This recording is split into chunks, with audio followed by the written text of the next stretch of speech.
Good morning dear student. आज के इस लेक्चर में हमें कोशी रेजिड्यू थ्योरम को पढ़ना है और जो इसके ऊपर बेस्ड क्वेश्चन होते हैं उनको हमें पढ़ना है। ठीक है, तो रेजिड्यू का हमने हल्का सा आपको इंट्रोडक्शन प्रीवियस लेक्चर में दिया था। आज आपको उसे निकालने के प्रोसेस को सीखना है और साथ ही साथ कोशी रेजिड्यू थ्योरम को पढ़ना है। ठीक है, कोशी रेजिड्यू थ्योरम बहुत इंपॉर्टेंट है, एग्जाम में इसका प्रूफ भी आता है और इसके ऊपर न्यूमेरिकल भी आ सकता है। और रेजिड्यू निकालने के लिए तो एवरी ईयर एक क्वेश्चन शॉर्ट में भी आता है और जो रेजिड्यू के थ्रू इंटीग्रेशन निकालने के लिए आते हैं वो लॉन्ग क्वेश्चन पे भी आपको मिल जाते हैं। तो ये काफ़ी इंपॉर्टेंट टॉपिक है आपके सिलेबस का। ठीक है, तो आइए शुरुआत करते हैं इस थ्योरम के स्टेटमेंट से। हम सबसे पहले शुरुआत करेंगे, इसके स्टेटमेंट को पढ़ेंगे और इसके बाद क्या करेंगे, जो भी इसका प्रूफ है उसको अच्छे से देख लेंगे। ठीक है, तो स्टेटमेंट में हमसे क्या कहा गया है, ये कहा गया स्टेटमेंट में let F Z be one valued and analytic within and on a close contour C, कि एफ जेड कोई एक फंक्शन है जो कि सिंगल वैल्यूड है और एनालिटिक है किसी क्लोज कंटूर सी के अंदर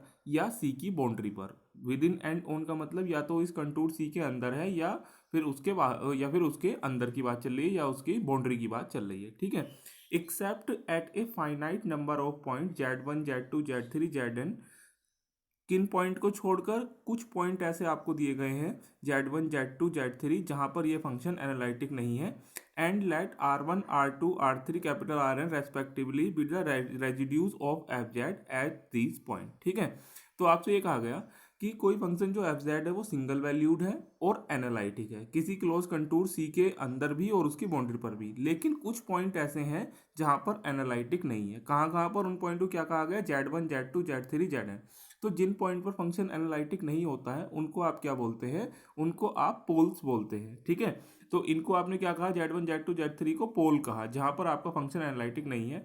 तो आपने ये कहा इन पोल्स पर जो आपका रेजिड्यू है उसको आप क्या बोल रहे हैं, capital R1 capital R2 capital R3। ठीक है, तो थ्योरम में ये कहा गया कि ये जो आपके पास इंटीग्रेशन होगा F dash G D Z किसी फंक्शन का, तो वो किसके इक्वल होगा, 2πi sum of residues, 2πi R1 plus R2 plus R3 plus Rn, यानी 2πi sum of residues at these poles within C. ठीक है, तो स्टेटमेंट को एक बार फिर से ध्यान दीजिए।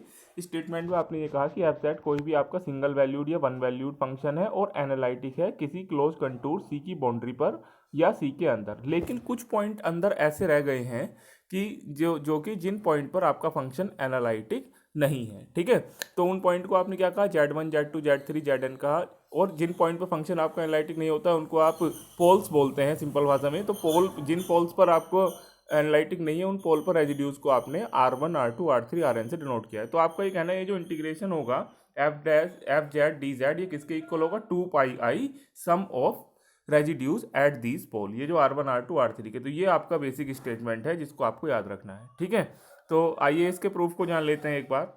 तो प्रूफ करने के लिए सबसे पहले हम क्या करते हैं, मैं आपको एक थोड़ा सा एक प्रैक्टिकली आपको बताना चाहूँ तो लाइक आप वाटर मेलन को ले सकते हैं। जैसे वाटर मेलन के अंदर क्या होते हैं, छोटे छोटे अंदर उसके अंदर सीड्स होते हैं, बीज होते हैं, तो उन पॉइंट को आप पोल्स मान सकते हैं। तो मतलब उन पॉइंट को छोड़कर बाकी सब जगह आपका फंक्शन क्या है, एनालिटिक है। तो उन पॉइंट को आप जितने भी उसके अंदर जो सीड्स वाले पॉइंट है उनको आप अपने पोल की तरह ट्रीट कर सकते हो। इस थ्योरम में थोड़ा ऐसा भी हम काम कर सकते हैं। ठीक है, तो आपने कहा let Γ1 Γ2 Γ3 Γn be the circle with the centre at Z1 Z2 Z3 Zn। तो आपने क्या कहा, ये जो पोल्स हैं इन पोल्स को सेंटर मानकर कुछ सर्किल बनाए जिनको आपने क्या कहा, Γ1 Γ2 Γ3 Γn। ठीक है, and radius so small that they lie entirely within the close curve C. इन सभी जो सर्किल आपने बनाए हैं, इन पोल्स को सेंटर मानकर जो सर्किल बनाए हैं आपने, वो सबकी रेडियस इतनी छोटी है कि वो सभी क्लोज कंटूर सी के अंदर ही एग्जिस्ट करेंगे, कोई भी बाहर नहीं निकलेगा। एंड डू नॉट ओवरलैप, और ये एक दूसरे से ओवरलैप भी नहीं करेंगे।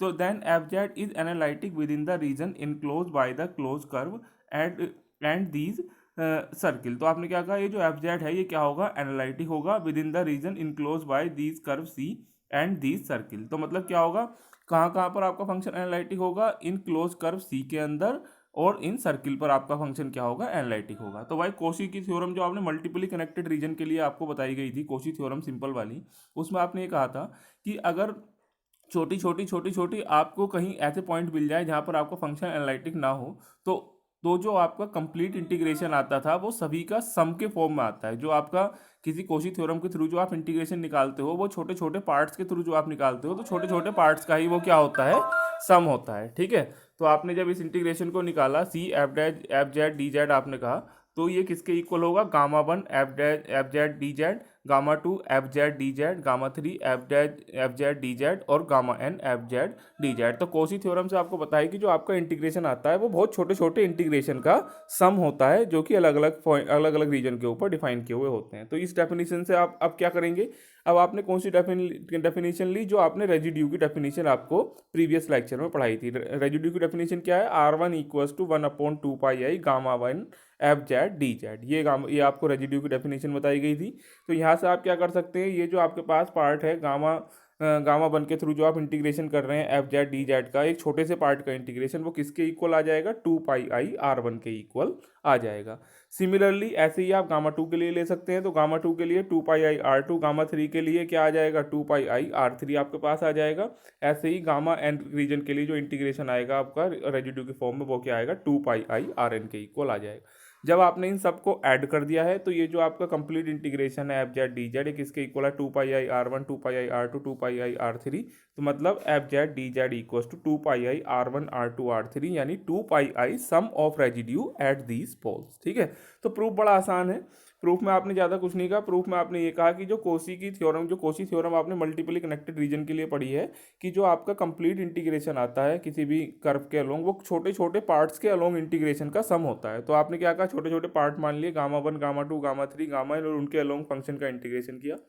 रेजिड्यू की डेफिनेशन से आपने पढ़ा है कि रेजिड्यू किसके इक्वल होता है, 1/2 pi gamma one F Z D Z के इक्वल। तो यहाँ से gamma one F Z D Z आपको मिला, तो 2 पाई के इक्वल। ऐसे ही आपने गामा टू के लिए लिखा, ऐसे ही आपने गामा थ्री के लिए लिखा, और इन सब का सम आपने करके लिख दिया। तो आपका जो F Z D Z integration आ गया 2 पाई सम ऑफ रेजिड्यूज के इक्वल आ जाएगा। तो ये आपको थ्योरम का स्टेटमेंट याद रखना है। ठीक है, आइए बात करते हैं मेथड ऑफ फाइंडिंग रेजिड्यू को फाइंड आउट करने के लिए हमारे पास कौन कौन से मेथड हैं। ठीक है, काफ़ी इंपॉर्टेंट है इनको समझना भी, और इनके ऊपर हम न्यूमेरिकल्स भी करेंगे। आपने कहा F Z has a single pole at Z equal to A, मतलब अगर आप सिंपल पोल पर रेजिड्यू निकाल रहे हैं, तो रेजिड्यू निकालने के लिए आपको क्या करना होगा, limit Z tending to A Z minus A F Z. तो जो भी ए की वैल्यू क्या होगी, वो पोल की वैल्यू होगी। पोल क्या होता है, यहाँ पर आपका फंक्शन एनालिटिक नहीं होता है, तो क्या वैल्यू आ जाएगी, limit Z tending to A Z minus A F Z. ये आपके पास क्या आ जाएगा, रेजिड्यू निकालने का फॉर्मूला आ जाएगा। इसके अलावा अगर F Z has a pole of order M, pole single pole को आप क्या बोलते हैं, सिंपल पोल बोलते हैं, लेकिन अगर आपके पोल की पावर्स भी दे रखी हैं तो पोल ऑफ ऑर्डर एम कहलाता है। तो ऐसी कंडीशन में रेजिड्यू निकालने के लिए आप क्या करें, 1/(m - 1) Z tending to A D की पावर m - 1 डी जेड की power m - 1 Z minus A की पावर m एफ जेड आप निकाल लेंगे। ठीक है, या इस फॉर्मूले को आप ऐसे भी लिख सकते हैं, 1/(m - 1 डी की पावर m - 1 डी जेड की power m - Z minus A की पावर m, और एफ जेड किस पर, जेड इक्वल टू ए पर, जेड इक्वल टू ए पर आप इसकी वैल्यू निकाल लेंगे। ठीक है, अब बात आती है रेजिड्यू एट इन्फिनिटी। अगर आपको इन्फिनिटी पर रेजिड्यू निकालना है, तो रेजिड्यू का फॉर्मूला क्या हो जाएगा, limit Z tending to infinity minus Z और एफ जेड, या आप ऐसे भी कह सकते हैं minus coefficient of 1/z in expansion of F Z for value of Z in the neighbourhood of Z equal to infinity. मतलब आप अपने क्वेश्चन का एक्सपेंशन कर लेंगे, तो 1/z का जो भी कोफिशियंट उसके एक्सपेंशन में आएगा जेड इक्वल टू इन्फिनिटी के नेबरहुड में, वो क्या हो जाएगा, रेजिड्यू की वैल्यू हो जाएगा। ठीक है, तो ये तो आपने फॉर्मूले देखे, अब आपको इसके जब न्यूमेरिकल देखेंगे तो आपको ज़्यादा बेहतर समझ में आ जाएगा न्यूमेरिकल देखने पर। तो आइए देखते हैं इससे कुछ न्यूमेरिकल। ये क्या कहा गया, determine the poles of the function Z square upon Z minus 1 Z minus 2 का square and residues at each point. ऐसे क्वेश्चन काफ़ी आते हैं एग्जाम में, तो आप देख सकते हैं।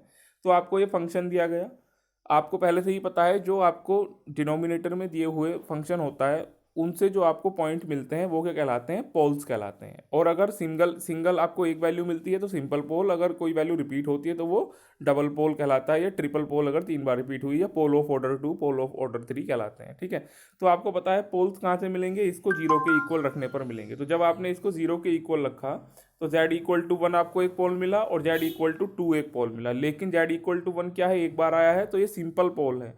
जेड इक्वल टू 2 2 बार आएगा, क्योंकि पावर 2 दे रखी है, तो ये पोल ऑफ ऑर्डर 2 है। तो मतलब एक तो आपको सिंपल पोल पर रेजिड्यू निकालना है, और एक आपको किस पर निकालना है, पोल ऑफ ऑर्डर 2 पर रेजिड्यू निकालना है। तो रेजिड्यू का आपने फॉर्मूला पढ़ा है अभी लिमिट, अगर सिंपल पोल पर निकाल रहे हैं, Z tending to A Z minus A और एफ जेड का अभी आपने फॉर्मूला पढ़ा है। तो आपने क्या लगाया उस फॉर्मूले को, जेड इक्वल टू 1 क्या है आपके पास, जेड इक्वल टू 1 आपके पास सिंपल पोल है, तो अभी अभी जो फॉर्मूला पढ़ा आपने सिंपल पोल के लिए कौन सा वाला, ये वाला लिमिट, ये जो आपको दे रखा है limit Z tending to A Z minus A F Z, अभी अभी आपने पढ़ा है, तो इसी फॉर्मूले को अप्लाई करते हैं। तो ए की वैल्यू क्या हो गई, जो पोल हो गई, तो आपने क्या लिखा, limit Z tending to 1 Z minus A और एफ जेड कितना है हमारे पास, ये रहा जेड माइनस ए, ये रहा, तो जेड माइनस 1 से Z minus 1 cancel, limit Z tending to 1 Z square upon 2, दोनों जगह से आपने जेड स्क्वायर को कॉमन निकाल लिया, तो 1 माइनस 2 अपॉन जेड स्क्वायर, जब इसके अंदर जेड टेंडिंग टू 1 रखेंगे तो ऊपर 1 नीचे 1 माइनस 2 का होल स्क्वायर, तो कितना आ गया रेजिड्यू, 1 हमारे पास आ गया। अब बात करते हैं रेजिड्यू किस पर, डबल पोल पर निकालने की। तो डबल पोल के लिए फॉर्मूला अभी अभी पढ़ा था, कोई सा भी लगा सकते हैं, 1 upon factorial M minus 1 limit Z tending to A Z D की power M minus 1 D Z की power M minus 1 Z minus A की पावर एम, और कितना हो जाएगा, एफ जेड हो जाएगा। या इस फॉर्मूले को भी अप्लाई कर सकते हैं, लिमिट की जगह आप क्या कर सकते हैं कि इस लिमिट को ना लगाकर जेड इक्वल टू ए पर अंदर वाले फंक्शन की वैल्यू को आप निकाल लें। ठीक है, तो आइए जरा बात कर लेते हैं इसी के बारे में। तो जब डबल पोल पर आपने निकाला तो क्या फॉर्मूला लगाया, 1 upon factorial M minus 1, M क्या होगा, पोल का ऑर्डर होगा, तो पोल का ऑर्डर 2 है, ये आ गया, D over D Z Z minus A की पावर एम, तो जेड किस पोल पर, ए की वैल्यू 2 हो गई क्योंकि ये ए की वैल्यू कहलाती है, जेड माइनस 2 की पावर एम, एम 2 हो गया क्योंकि आपको डबल पोल पर निकालना है, पोल ऑर्डर 2 का है। साथ में क्या आता है एफ जेड, तो Z square Z minus 1 Z minus 2 का स्क्वायर एफ जेड की वैल्यू किस पर निकाल रहे हैं, जेड इक्वल टू ए पर। चाहे तो आप यहाँ पर लिमिट के रूप में लिख सकते हैं या सीधा जेड इक्वल टू ए पर आप वैल्यू बाद में निकाल लेंगे, वो ज़्यादा आसान होगी। तो जेड इक्वल टू ए पर आपने वैल्यू निकाली, तो जब ये सब काम आपने करा तो जेड माइनस 2 का होल स्क्वायर से जेड माइनस 2 का होल स्क्वायर कैंसिल, तो ये आपको मिला Z square upon 2 Z minus 1 D over D Z. इस फंक्शन का एक बार आप क्या करेंगे, डिफरेंशिएशन, क्योंकि ऊपर भी जेड है नीचे भी जेड है, तो न्यूमरेटर डिनोमिनेटर वाला रूल लगाया, डिफरेंशिएशन किया, और बाद में जेड इक्वल टू 2 पर आपके निकाल देंगे, इसकी वैल्यू को निकाल देंगे। तो लिमिट से अगर बचना है तो बाद में जेड इक्वल टू ए पर आप यहाँ पर वैल्यू निकाल सकते हैं। जेड इक्वल टू ए जब आपने इसके अंदर रखा तो आपके पास ये आपको मिल गया, रेजिड्यू 0 आपको मिल गया। ठीक है, तो आपने क्या करा है, दोनों ही पोल पर, मतलब सिंपल पोल और कितना पोल ऑफ ऑर्डर 2 पर रेजिड्यू यहाँ पर निकालना सीखा। दोनों फॉर्मूले आपके पास थे, दोनों को अप्लाई किया, इजीली आप रेजिड्यू यहाँ पर निकाल सकते हैं। ठीक है, आइए कुछ और क्वेश्चन देखते हैं। क्या कहा गया, find the residue at Z equal to 0 of the following function, Z equal to 0 पर आपको इन फंक्शन का रेजिड्यू निकालना है। तो इस बार आपको पहले ही पोल दे दिया गया है जेड इक्वल टू 0, तो जेड इक्वल टू 0 क्या है, एक ही बार दिया हुआ पोल है, तो यानी पोल ऑफ ऑर्डर बने हैं, सिंपल पोल आप इसको कह सकते हैं। तो जब आप इसके अंदर फॉर्मूला लगाएंगे कौन सा, जेड माइनस ए और एफ जेड और लिमिट जेड टेंडिंग टू 0, यानी सिंपल पोल वाला, तो ए की वैल्यू तो 0 है तो ये जेड आ गया, एफ जेड 1 प्लस ई की power Z sine Z Z cos Z और लिमिट जेड टेंडिंग टू 0। तो जब आपने इस फॉर्मूले को देखते हैं तो क्या है हमारे पास, ये जेड 1 प्लस ई की power Z sine Z Z, तो नीचे से आपने क्या करा, जेड को कैंसिल करने के लिए नीचे जेड कॉमन लिया, तो यहाँ जेड आ जाएगा, यहाँ से जेड कैंसिल हो जाएगा, ये आ गया। अब इसमें क्या रखा, जब आप लिमिट रख रहे हैं तो 1 प्लस ई की power 0 sine Z upon Z plus cos 0 आपने लगाया, तो साइन जेड अपॉन जेड ये आप जानते हैं, पिछले साल आपने काफ़ी प्रूव किया था, limit Z tending to 0 sine Z upon Z कितना हो जाता है, 1 हो जाता है। पिछली बार आपने जब इसे एक्स के लिए पढ़ा था तो आपको पता था कि क्या होता है कि लिमिट एक्स टेंडिंग टू 0 और कितना साइन एक्स अपॉन एक्स कितना हो जाता है, 1, तो ये रखा 1 ये रखा 1 ये रखा 1 ये रखा 1, तो आपको लिमिट क्या मिल गई, 1, तो यानी ये रेजिड्यू कितना मिल गया है आपको, 1 मिल गया है। सेकंड पार्ट की बात करते हैं, तो आपको क्या करना है, यहाँ पर आप देख सकते हैं कि यहाँ पर थोड़ा सा आपको कोस और साइन की फॉर्म में दे रखा है फंक्शन, तो आप क्या करें, अपने फंक्शन का एक्सपेंशन कर सकते हैं। तो आपने अपने फंक्शन का क्या करा, एक्सपेंशन किया, कोस जेड का फॉर्मूला आप जानते हैं, कोस जेड का एक्सपेंशन क्या होता है, कोस एक्स का जो एक्सपेंशन होता है क्या होता है, 1 minus x square upon 2 plus x की पावर 4 अपॉन फैक्टोरियल 4, इस टाइप से आपका फॉर्मूला दिया हुआ होता है, यहाँ फैक्टोरियल 2 होता है। ठीक है, साइन में ओड टर्म आते हैं, कोस में इवन टर्म आते हैं, तो जो साइन एक्स और कोस एक्स के एक्सपेंशन आपको प्रीवियस ईयर में पढ़ाए गए थे और याद करने के लिए भी कहा गया था, तो उनको आप थोड़ा सा एक बार याद करें। तो ये आपके पास है, तो आपने क्या करा, इसका एक्सपेंशन किया, एक्सपेंशन करने के बाद आपको जेड की आपने गुणा की, तो आपने क्या कहा, this is Laurent expansion about Z बराबर 0, तो जेड इक्वल टू 0 के अबाउट ये क्या है, लोरेंट एक्सपेंशन। तो कोफिशिएंट आपको किसका देखना है, 1 अपॉन जेड का देखना होता है। ठीक है, तो आपने जब 1 अपॉन जेड का कोफिशिएंट देखा तो -1/2 है। ठीक है, तो रेजिड्यू जेड कोस 1 अपॉन जेड कितना हो गया, जेड इक्वल टू 0 पर -1 अपॉन जेड हो गया है। देखिए जो आपने ये रेजिड्यू एट इन्फिनिटी का फॉर्मूला पढ़ा था, तो रेजिड्यू एट इन्फिनिटी के फॉर्मूले में आपने क्या पढ़ा था, तो रेजिड्यू एट इन्फिनिटी जब आप निकालते हैं तो आप क्या निकालते हैं, coefficient of 1 upon Z in expansion of F Z. For values in the neighbourhood of Z equal to infinity. अब यहाँ पर क्या हुआ, देखिए यहाँ पर आपको क्या देखना है, जेड टेंडिंग टू इन्फिनिटी लेना है, और या फिर माइनस जेड और एफ जेड इस फॉर्मूले को लगा सकते हैं, या minus coefficient of 1/z in the expansion of F Z for the values of Z in neighbourhood of Z equal to infinity. अब लेकिन यहाँ पर आपको किस पर निकालना था, जेड इक्वल टू 0 पर, तो आपने क्या निकाला इस फंक्शन का, वहाँ पर किसका करते हैं एफ जेड का, तो यहाँ पर आपने किसका किया एफ 1/z का, तो जिसका एक्सपेंशन किया ये आ गया हमारे पास।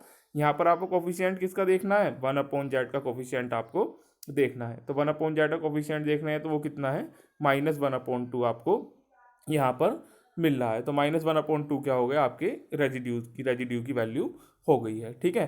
तो अगर आपको एक्सपेंशन की फॉर्म से रेजिड्यू निकालना पड़ेगा तो आपको क्या देखना है, उस जो ही फंक्शन आपने एक्सपेंड किया है उस फंक्शन की वैल्यू के अंदर जो 1/z का कोफिशिएंट आ रखा होगा वो आपको निकालना है। और जेड इक्वल टू 0 पर निकालना है तो वहाँ माइनस नहीं लेंगे, और जेड इक्वल टू इन्फिनिटी पर निकालना है तो वहाँ माइनस भी आपको बाहर लेना पड़ेगा, क्योंकि फॉर्मूले में क्या है minus coefficient of 1/z in expansion of F Z. तो वहाँ पर जेड इक्वल टू इन्फिनिटी पर माइनस आएगा, और जेड इक्वल टू अगर 0 पर आपने निकाला है यहाँ पर, तो केवल कोफिशिएंट ऑफ 1/z आपको यहाँ पर देखना है, ठीक है। तो इस तरीके से भी आप इजीली रेजिड्यू को फाइंड आउट कर सकते हैं एक्सपेंशन वाले फॉर्मूले के लिए। अब कल हमें क्या करना है, कल हमें और भी इसी तरीके के एक्सपेंशन देखने हैं और अपने क्वेश्चन को करने की कोशिश करनी है। आइए एक और क्वेश्चन चलिए देख ही लेते हैं। ये हमसे कहा गया है कि find the residue of F Z cube upon Z square -1 at Z equal to infinity. Infinity पर रेजिड्यू निकालने के लिए कहा है, तो आपने क्या करा, रेजिड्यू का फॉर्मूला लगाया पहला वाला, limit Z tending to infinity, चूंकि यहाँ एक्सपेंशन करने वाले टर्म हमारे पास नहीं है, तो क्या फॉर्मूला है Z tending to infinity minus Z और एफ जेड। तो Z tending to infinity minus Z और एफ जेड आपने लगाया, एफ जेड आपके पास ये रहा, तो ये आपने जब लगाया तो आपने जब इसका नीचे से इसको कॉमन लिया जेड क्यूब हो गया, नीचे जेड स्क्वायर आपने कॉमन निकाला, जेड से जेड कैंसिल हुआ, नीचे से ऊपर लेके बाइनोमियल एक्सपेंशन बना। बाइनोमियल एक्सपेंशन आप जानती है 1+x अपॉन फैक्ट 1+x की पावर n+x² इस टाइप से इसका एक्सपेंशन किया। एक्सपेंशन करने के बाद रेजिड्यू क्या आया, माइनस कोफिशिएंट ऑफ 1/z। तो जब आपने इसको देखा तो कोफिशिएंट ऑफ 1/z कितना मिला है, -1 मिला है। तो देखिए यहाँ ध्यान देने वाली बात यह है कि जब आप जेड इक्वल टू इन्फिनिटी पर निकालते हैं तो जो भी आपने एक्सपेंशन किया है या तो आप डायरेक्टली इस फॉर्मूले से निकालें, ये जो आपके पास है विच डू नॉट एग्जिस्ट, तो ये जब आपने निकाला तो ये जब लिमिट आप देख रहे हैं तो जेड टेंडिंग टू इन्फिनिटी पर एग्जिस्ट नहीं कर रही है, क्योंकि जब आपने फॉर्मूले के थ्रू निकालने की कोशिश की। तो फिर दूसरा फॉर्मूला लगाते हैं, फंक्शन का एक्सपेंशन करते हैं, एक्सपेंशन करने के बाद जो 1/z का कोफिशिएंट मिलेगा उसको आप रेजिड्यू कहेंगे, लेकिन इन्फिनिटी पर निकाल रहे हैं तो माइनस यहाँ पर रहेगा। 0 पर निकाला था तो वहाँ पर माइनस नहीं रहेगा। तो यहाँ पर आपने निकाला रिक्वायर्ड रेजिड्यू, तो जब आपने इस फंक्शन का एक्सपेंशन कर लिया, ये फॉर्मूला तो नहीं लग पाया, एक्सपेंशन करने के बाद ये बाइनोमियल एक्सपेंशन बना। इसके बाद जब आपने इसमें 1/z का कोफिशिएंट देखने हैं तो 1 कितना है, 1/z का कोफिशिएंट 1 है, और बाहर क्या आ जाएगा माइनस। एक बार मैं फिर से आपको फॉर्मूले दिखा देता हूँ जिनके तहत आपने ये काम किया है।